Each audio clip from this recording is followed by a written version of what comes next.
नमस्कार। मैं आलोक पाल आपका स्वागत करता हूं कानपुर वार्ता पर। कृपया इस चैनल को देखिए, लाइक कीजिए, सब्सक्राइब कीजिए और अगर कंटेंट उचित लगे तो शेयर भी कीजिए। आज बात देश में हो रहे इंफ्रास्ट्रक्चर के विकास की। अभी पिछले दिनों मुंबई में अटल सेतु का लोकार्पण हुआ। प्रधानमंत्री ने एक लगभग 22 किलोमीटर लंबे पुल को, जिसका 16 किलोमीटर से ज़्यादा हिस्सा समुद्र के अंदर बना हुआ है, समुद्र के अंदर मतलब समुद्र में बना हुआ है, उसका उद्घाटन किया।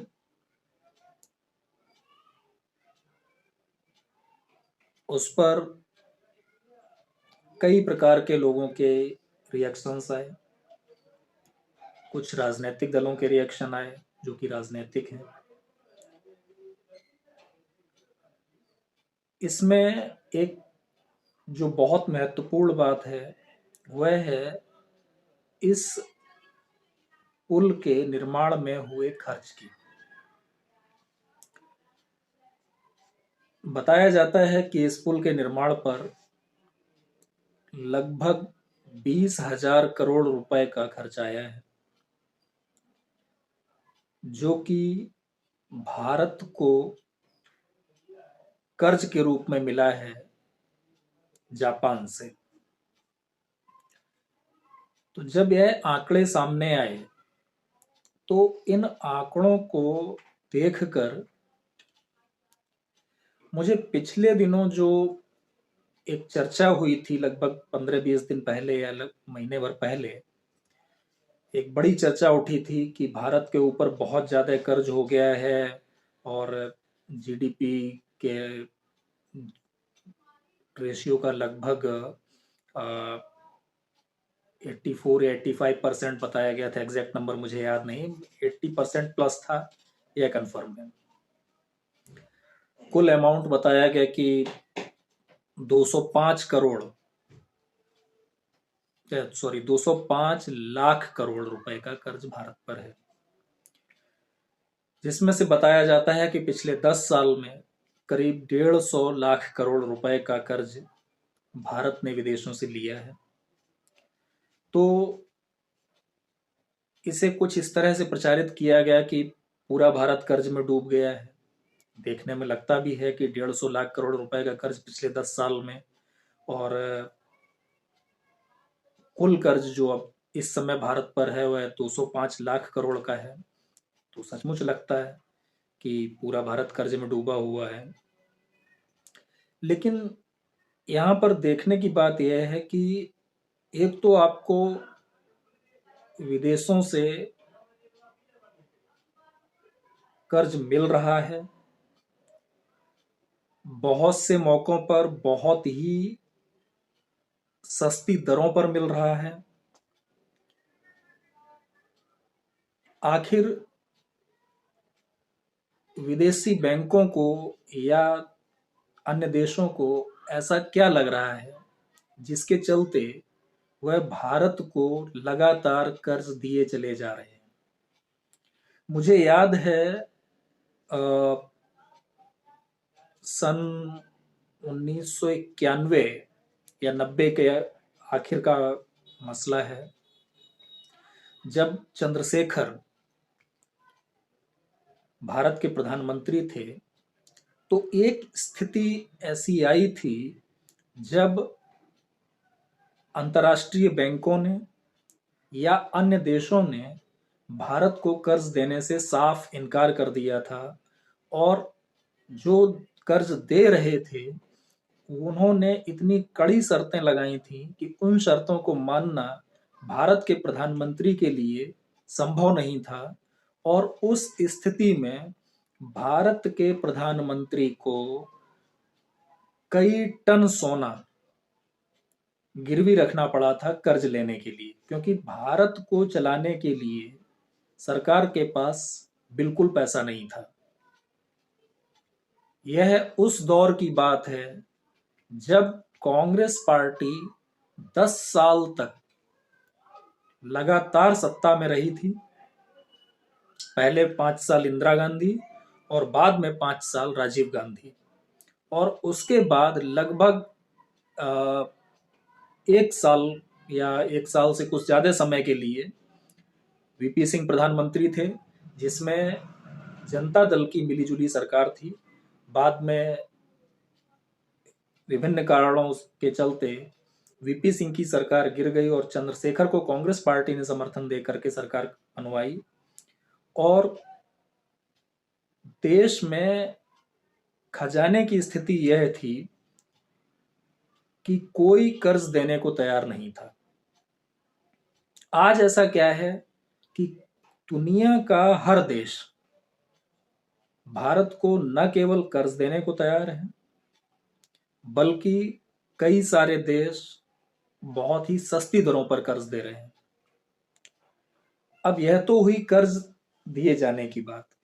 अब यहां पर एक बात यह और आती है कि भारत सरकार जो कर्ज ले रही है, उस कर्ज का कर क्या रही है? क्या वह कर्ज घपलों घोटालों में जा रहा है?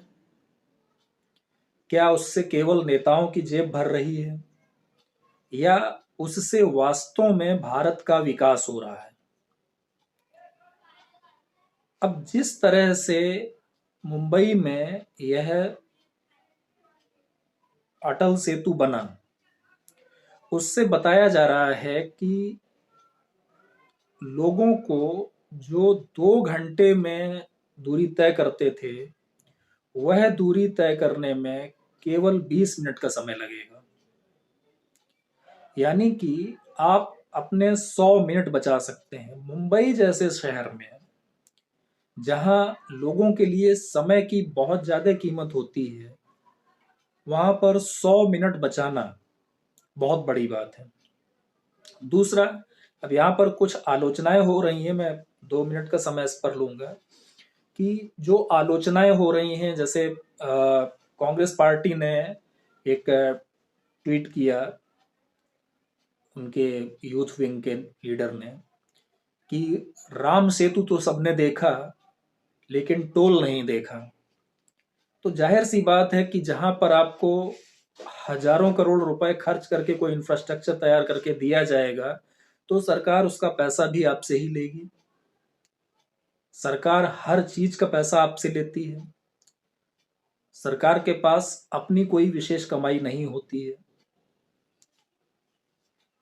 तो अगर 20,000 करोड़ रुपया आपकी सुविधा के लिए सरकार ने खर्च किया है, तो उसका पैसा भी लेगी। जिनको लगता है कि नहीं टोल बहुत ज्यादा है, वो 2 घंटे में अपनी यात्रा पूरी करके पुराने रास्तों से जा सकते हैं। ऐसा तो है नहीं कि सरकार कोई पकड़ पकड़ के जबरदस्ती आपको राम सेतु से ही गुजारेगी कि नहीं नहीं तुमको राम सेतु से ही गुजरना, सॉरी माफ कीजिएगा, अटल सेतु से, कि अटल सेतु से ही गुजरना होगा, कि हमने बनाया है तो जाओगे तो इसी से, इसके अलावा किसी दूसरे रास्ते से जा ही नहीं सकते हो। ऐसा तो है नहीं। तो आपके पास ऑप्शन है।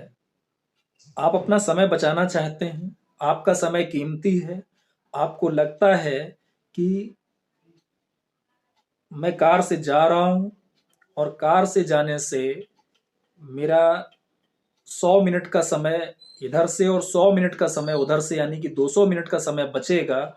और उस 200 मिनट के समय की तुलना में जो शायद 375 रुपए का उन्होंने टोल रखा है रिटर्न का, तो 375 रुपए ज्यादा देने में मुझे कोई नुकसान नहीं है।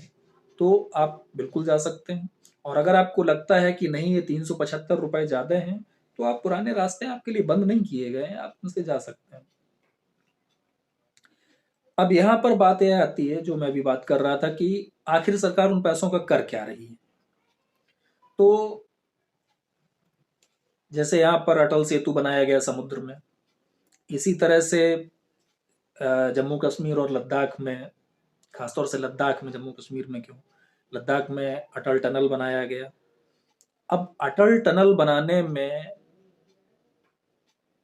कितना पैसा खर्च हुआ होगा, इसका आप अंदाज लगाइए।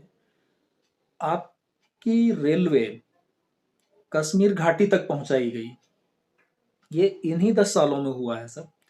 कश्मीर घाटी तक रेलवे आपकी पहुंचाई गई। एक बहुत बड़ा रेलवे रूट पूरा पुल के माध्यम से निकाला गया। पहाड़ों पर रेल को चढ़ाना और लंबे लंबे पुल बनाकर उसके ऊपर से रेल गुजारना, तो जाहिर सी बात है कि उसका जो आप इंफ्रास्ट्रक्चर तैयार करेंगे उसमें बहुत सारा पैसा जाएगा। अच्छा, ये चीजें ऐसी हैं जो आपको हो सकता है कि लगता हो कि पता नहीं क्या है क्या नहीं है, हम कौन सा वहां देखने जाते हैं, जो समाचार आ जाते हैं उनमें फोटो देख लेते हैं, लेकिन आप अपने आसपास तो गुजरते ही होंगे। 10, 20, 25, 50 किलोमीटर की रेंज में, 100 किलोमीटर की रेंज में तो आपका आना जाना रहता ही है। तो क्या ऐसा है कि आप अपने कस्बे से, अपने गांव से, अपने शहर से 25, 50 किलोमीटर की यात्रा करें और आपको कहीं ना कहीं कोई ना कोई अच्छी सड़क का, अच्छे पुल का, रेलवे ओवरब्रिज का, रेलवे अंडरपास का निर्माण होता ना दिख रहा हो, या जिस क्षेत्र में आप रहते हैं उस क्षेत्र में जब आप जाते हैं तो आप देखेंगे कि ऐसी बहुत सारी जगहें हैं जहां पे इंडस्ट्रियल कॉरिडोर डेवलप हो रहे हैं, छोटी बड़ी इंडस्ट्रीज लग रही हैं। आखिर इनका पैसा कहाँ से आता है? क्या जिस तरह से हमारी सरकारें पहले कभी विश्व बैंक से, कभी अंतर्राष्ट्रीय मुद्रा कोष से दीनहीन स्थिति में कर्जा लेती थीं और उस कर्जे का भी एक बहुत बड़ा हिस्सा घपले घोटालों में चला जाता था, क्या उस तरह की शिकायत आपको पिछले 10 सालों में सुनने को मिली? राजनीतिक बयानबाजी और राजनीतिक आरोपों की बात छोड़ दीजिए, राजनीतिक आरोप तो बहुत सारे लगते रहते, लेकिन वास्तव में क्या ऐसा कुछ होता आपको दिखा? आपका जो डिफेंस इंफ्रास्ट्रक्चर है वो डेवलप हुआ, डिफेंस डील्स कई सारे हुए, जो बेसिक इंफ्रास्ट्रक्चर है, चाहे वो रेलवे का हो, चाहे रोडवेज का हो, चाहे वाटरवेज का हो, डेवलप हुआ या नहीं हुआ? और इसके लिए आपको कहीं बाहर जाने की जरूरत नहीं है। आप जहां कहीं भी रहते हैं उसके अराउंड आपको 15 से 20 किलोमीटर और हद से हद 50 किलोमीटर के आसपास कहीं निकल जाना है। आप कानपुर से ट्रेन में बैठिए दिल्ली के लिए, और हो सके तो विंडो साइड की सीट बुक कराइए। आपको कुछ नहीं करना है, केवल विंडो के बाहर देखते चले जाना है। हर 20 किलोमीटर, 15 किलोमीटर की दूरी पर एक रेलवे ओवरब्रिज बन रहा है। आखिर इसमें खर्चा तो आता ही है, यह तो नहीं कहा जा सकता कि नहीं, ये तो बिल्कुल हवा में बना जा रहा है। कोई भी ओवरब्रिज बनता है, वो 200 मीटर का हो, 400 मीटर का हो, 500 मीटर का हो, 800 मीटर का हो, 1 किलोमीटर का हो, इनमें बहुत बड़ा खर्चा आता है, समय भी काफी लगता है। तो आप देखेंगे यहां से दिल्ली तक आपको कम से कम 20 से 25 रेल ओवरब्रिज बनते हुए दिखेंगे। यहां से का मतलब मैं कानपुर से बात कर रहा हूं। इसी तरह से आप कहीं भी चले जाए, किसी भी रूट पर चले जाइए, तो ये बात सही है कि सरकार ने बहुत सारा कर्जा लिया है। बहुत सारे कर्जे ऐसे हैं जहां पर सरकार हमसे सीधे सीधे वसूल भी कर लेगी, लेकिन बहुत सी जगहें ऐसी हैं जहां पर सीधे वसूल नहीं भी कर पाएंगे। उसके लिए सरकार ने कुछ इनडायरेक्ट रास्ते चुने होंगे। अब जैसे रेल ओवरब्रिज बन रहे हैं सभी कस्बों में, शहरों में, तो उन पर तो कोई टोल नहीं लगता। सरकार करोड़ों रुपए खर्च करती है, किसी पे 50 करोड़ खर्च हो रहा है, किसी पे 20 करोड़ खर्च हो रहा है, किसी पे 40 करोड़ खर्च हो रहा है, कोई ज़्यादा लंबे हैं तो उन पर 100 करोड़ भी खर्च हो रहा है। तो ऐसी स्थिति में जो ये बड़े बड़े खर्चे हो रहे हैं, इन पर तो सरकार हमसे कोई डायरेक्ट टैक्स वसूल करती नहीं। डायरेक्ट टैक्स का मतलब कोई टोल तो लेती नहीं है। इसके लिए उसे कहीं और से सेटलमेंट करना पड़ता है। आप हाईवेज को देख लीजिए, जो पुराने हाईवेज हैं, जो 4 लेन थे उनको 6 लेन किया जा रहा है। जहाँ पर 6 लेन करने की गुंजाइश नहीं है तो वहाँ कोई पैरेलल हाईवे बनाने की कोशिश की जा रही है। बहुत सारे एक्सप्रेस वेज बन रहे हैं। अब सवाल यही आ जाता है बार बार कि भाई एक्सप्रेस वेज बना रहे हो तो उसका पैसा आप लेते हो, तो ये फ्री में कहाँ से मिल जाएगा। फ्री में तो आपके पास पगडंडी थी, खेतों की मेड़ें थीं, तो उन पर आप चलते थे।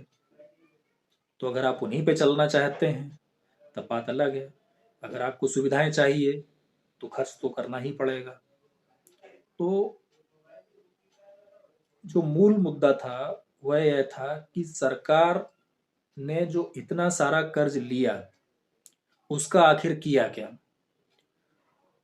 तो आप अपने आसपास गंभीरता से इन चीजों को देखिए, आपको पता चलेगा कि सरकार ने जो कर्ज लिया है, सरकार उन कर्जों को कुछ समय में चुकाने की स्थिति में भी होगी और उसके बदले में हमको एक मजबूत इंफ्रास्ट्रक्चर भी अवेलेबल करा के दे रही है सरकार, जिसका हमें आने वाले कई सालों तक लाभ मिलेगा। व्यापार की दृष्टि से, यातायात की दृष्टि से, सभी तरह से। आज की इस चर्चा के लिए बहुत बहुत धन्यवाद। अपने विचार कमेंट के माध्यम से जरूर शेयर करें। धन्यवाद।